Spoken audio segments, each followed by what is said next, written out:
प्यारे छात्रों, आज हम कन्हैयालाल मिश्र प्रभाकर जी का एक निबंध जो यहाँ पर दिया गया है, मैं और मेरा देश, इसके बारे में आज हम चर्चा करेंगे।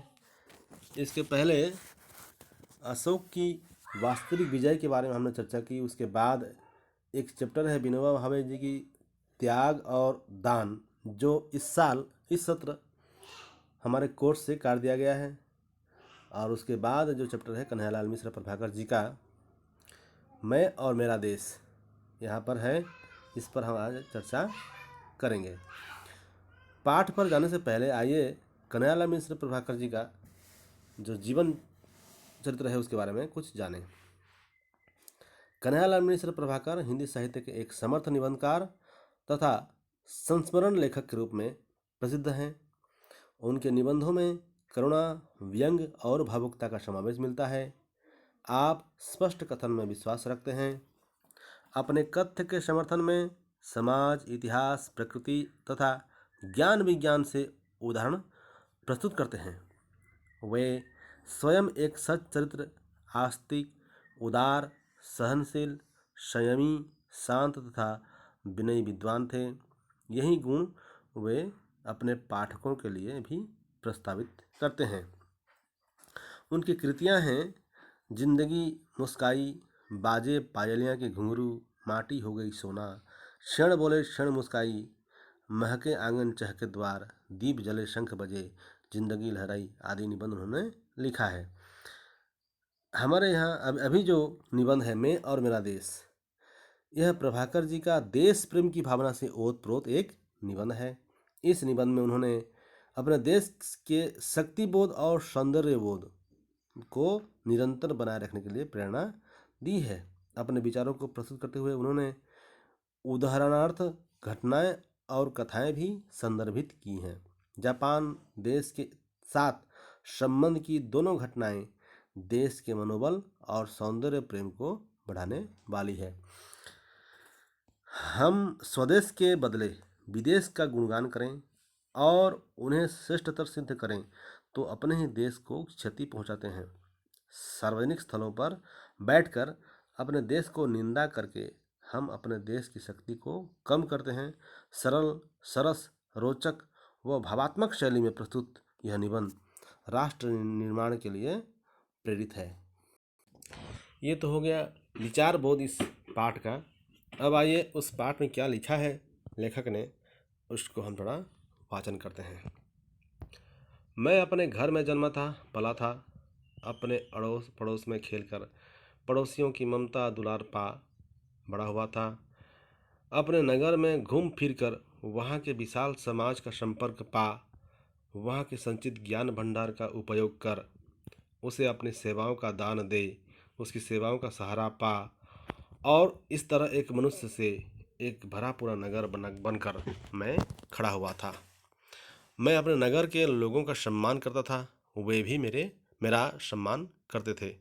मुझे बहुतों की अपने लिए ज़रूरत पड़ती थी, मैं भी बहुतों की ज़रूरत का उनके लिए जवाब था।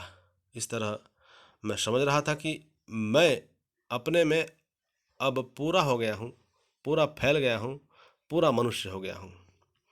मैं सोचा करता था कि मेरी मनुष्यता में अब कोई अपूर्णता नहीं रही। मुझे अब कुछ न चाहिए, जो चाहिए वह सब मेरे पास है। मेरा घर, मेरा पड़ोस, मेरा नगर और मैं। वाह, कैसी सुंदर, कैसी संगठित और कैसी पूर्ण है मेरी स्थिति। तो यहाँ तक प्रभाकर जी बिल्कुल सीधी सीधी अपनी बात बताते हैं और अपने जीवन के बारे में किस तरह वे एक अपने पड़ोसियों की दुलार ममता पाकर बड़े हुए और फिर विशाल समाज का संपर्क में आकर के अपने ज्ञान का उपयोग करके किस तरह वे एक पूर्ण मनुष्य बन गए, उसके बारे में हमें बताते हैं और कहते हैं कि लोग मेरा सम्मान करते थे, मैं भी लोगों का सम्मान करता था। बहुत लोगों के लिए मैं ज़रूरत पड़ता था और मेरे लिए लोग भी ज़रूरत पड़ते थे। इस तरह अब वे समझ रहे थे कि मैं अब पूरा हो गया हूँ, पूरा फैल गया हूँ, पूरा मनुष्य हो गया हूँ। तो यही बात यहाँ तक वे बताते हैं। इसके आगे अब कहते हैं कि एक दिन आनंद की इस दीवार में एक दरार पड़ गई और तब मुझे सोचना पड़ा कि अपने घर, अपने अड़ोस पड़ोस, अपने नगर की सीमाओं में ममता, सहारा, ज्ञान और आनंद के उपहार पाकर भी मेरी स्थिति एकदम हीन है और हीन भी इतनी कि मेरा कहीं भी कोई अपमान कर सकता है एक मामूली अपराधी की तरह, और मुझे यह भी अधिकार नहीं कि मैं उस अपमान का बदला लेना तो दूर, उसके लिए कहीं अपील या दया की प्रार्थना कर सकूं। तो इस पैराग्राफ से लेखक अब अपनी बात, जो बात इस चैप्टर में कहना चाहते हैं, उसको यहाँ से कहना प्रारंभ करते हैं। और शुरुआत में वे अपने बात को इस तरह रखते हैं कि पाठक को लगे कि कुछ हो गया। वो कहते हैं कि आनंद की इस दीवार में एक दरार पड़ गई, मतलब शायद कुछ उनके जीवन में ऐसा हुआ होगा जिससे उनको जो आनंद पहले था कि मैं भरा पूरा समाज में पूरा फैला हुआ हूँ, मैं पूर्ण मनुष्य हूँ, उस आनंद की दीवार में एक दिन दरार पड़ गई और तब उनको सोचना पड़ा, मजबूर हो गए कि उनकी स्थिति एकदम हीन है और इतनी हीन है कि मेरा कहीं भी कोई अपमान कर सकता है, ऐसा वो लिखते हैं। और कहते हैं कि उनको अधिकार भी नहीं कि उस अपमान का बदला भी ले सकें। और फिर उसके आगे वे खुद प्रश्न करते हैं, क्या कोई भूकंप आया था जिससे दीवार में यह दरार पड़ गई? बड़े महत्व का प्रश्न है, इस अर्थ में भी कि यह बात को खिलने का, आगे बढ़ने का अवसर देता है, और इस अर्थ में भी कि ठीक समय पर पूछा गया यह प्रश्न है। ऐसे प्रश्न का उत्तर देने में एक अपूर्व आनंद आता है। तो उत्तर यह है आपके प्रश्न का, जी हाँ, एक भूकंप आया था जिससे दीवार में यह दरार पड़ गई। और लीजिए, आपको कोई नया प्रश्न ना पूछना पड़े, इसलिए मैं अपनी ओर से ही कह देता हूँ कि यह दीवार थी मानसिक विचारों की, मानसिक विश्वासों की। इसलिए यह भूकंप भी किसी प्रांत या प्रदेश में नहीं उठा, मेरे मानस में ही उठा था। फिर खुद प्रश्न अचंभित हो जाते हैं, कहते हैं मानस में भूकंप उठा था? हाँ जी, मानस में ही भूकंप उठा था। और भूकंप में कहीं कोई धरती थोड़ी ही हिली थी, आकाश थोड़े ही कांपा था। एक तेजस्वी पुरुष का अनुभव ही वह भूकंप था जिसने मुझे हिला दिया। तो प्रभाकर जी कहते हैं कि यह भूकंप कहीं बाहर धरती पर नहीं आई थी, यह भूकंप आया था मानसिक विचारों के अंदर, मानसिक विश्वासों के अंदर। और मेरे कहते हैं कि मेरे मानस में ही यह भूकंप उठा था। मानस में भूकंप उठने का मतलब यह है कि अचानक मन के अंदर कोई ऐसे विचार आ जाए जिसके बारे में सोचकर हृदय कांप उठे और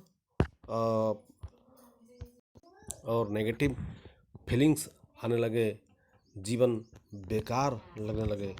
ऐसा ही एक विचार उनके मन के अंदर आया था। तो फिर वे कहते हैं कि वे एक तेजस्वी पुरुष के अनुभव को सुन करके यह सब भूकंप आया था उनके मन में, जिसने प्रभाकर जी को पूरा हिला कर रख दिया था। और फिर आगे वे कहते हैं वे तेजस्वी पुरुष थे स्वर्गीय पंजाब केसरी लाला लाजपत राय। अपने महान राष्ट्र की पराधीनता के दिनों में अपने महान राष्ट्र की पराधीनता के दिनों में जिन लोगों ने अपने रक्त से गौरव के दीपक जलाए और जो घोर अंधकार और भयंकर बवंडरों के झकझोरों में जीवन भर खेल उन दीपकों को बुझाने से बचाते रहे, उन्हीं में से एक थे हमारे लाला जी। उनकी कलम और वाणी दोनों में तेजस्विता की ऐसी किरणें थीं कि वे फूटती थीं तो अपने मुग्ध हो जाते थे और पराए भौचक। तो यहाँ पर प्रभाकर जी खुद बताते हैं कि जिस तेजस्वी पुरुष, जिस पुरुष का अनुभव जिस तेजस्वी पुरुष का अनुभव उन्हें हिला कर रख दिया था, वे तेजस्वी पुरुष कोई और नहीं, पंजाब केसरी लाला लाजपत राय थे। और फिर यहाँ पर उनके बारे में कुछ बताते हुए कहते हैं कि लाला लाजपत राय भी पराधीनता के दिन दिनों में, दिन दिनों मतलब दिन का तो अर्थ होता है गरीब, लेकिन यहाँ पर संकट, देश में जब संकट काल चल रहा था तो उन दिनों को यहाँ पर दिन दिनों में कहा गया है। तो देश के संकट के समय में पराधीनता, जिस वक्त देश पराधीन था, उन दिनों में जितने लोग यहाँ पर अपने जीवन को खेलकर अपने देश को स्वाधीन करने में अपना जीवन का बलिदान दिए थे, उन्हीं में से एक थे हमारे लाला जी, लाला लाजपत राय। तो वे यहाँ पर उनके बारे में कहते हैं कि कलम और वाणी दोनों में तेजस्विता की ऐसी किरणें थी। मतलब लाला लाजपत राय के वाणी में भी बहुत तेज था, और वे जो कलम चलाते थे उस कलम में भी इतना तेज, इतनी इतनी किरण थी कि वे जब फूटती थी तो अपने लोग मुग्ध हो जाते थे और पराये लोग भौचक हो जाते थे। भौचक का मतलब है आश्चर्य हो जाते थे। उन्हीं तेजस्वी पुरुष, उन्हीं महान लाला लाजपत राय के अनुभव ने ही यहाँ लेखक के जो मानस के अंदर, मन के अंदर एक भूकंप ला दिया था। और वह क्या भूकंप था, कैसा था, उसको हम लोग अगले क्लास में पढ़ेंगे। आप लोग इसको एक बार फिर से सुनना, उसको बार बार रिपीट करके सुनने से आप लोग इसको समझ पाएंगे। ठीक है, धन्यवाद।